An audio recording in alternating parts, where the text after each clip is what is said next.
explosion now, raining debris on all of us. We better get out of the way. Do you remember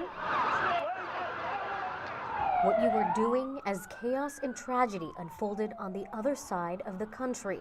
I was at work. I think 91X was the radio station that I was listening to. Minutes later, these two firefighters turned on the television at their respective departments.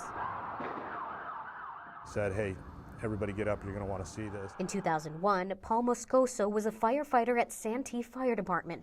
Days after the attacks on the Twin Towers, he was selected to be a part of FEMA's Special Task Force to support local crews at Ground Zero. Also on the team was Johnny Flores with San Diego Fire. He's like, Johnny, have you ever been to New York? And I go, no. He's all, where you're going. After they landed, they walked into the city.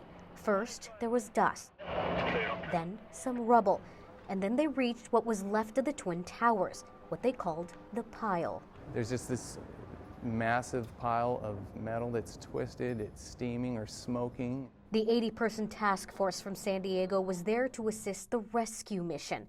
In 12-hour shifts, they searched above ground, below ground, through piles of steel off dangling buildings. It's an area that's as large as, what Qualcomm Stadium used to be. You're searching an area that's that big. Moscoso remembers having to separate his emotions from the task at hand, desperately looking for any signs of life. Then he stumbled upon some FDNY equipment scattered on the ground. Just finding all the fire hose and equipment from, one of the companies.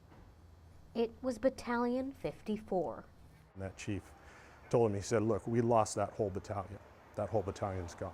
That very moment still haunts the crew 20 years later. It doesn't matter, East Coast, West Coast, middle of the country, wherever it is, firefighters are family with each other.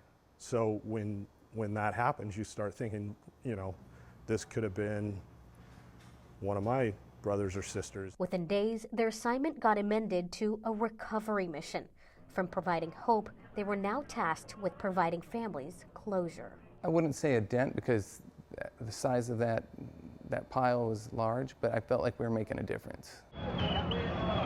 A difference they say they'll never forget. For me, it's more the remembrance of all the people that passed, their family members, all the firefighters, Port Authority, everybody that perished. That's the remembrance for me. Tragedy brings people together. There was that common bond everybody had of pride and unity. Rena Nakano, ABC 10 News.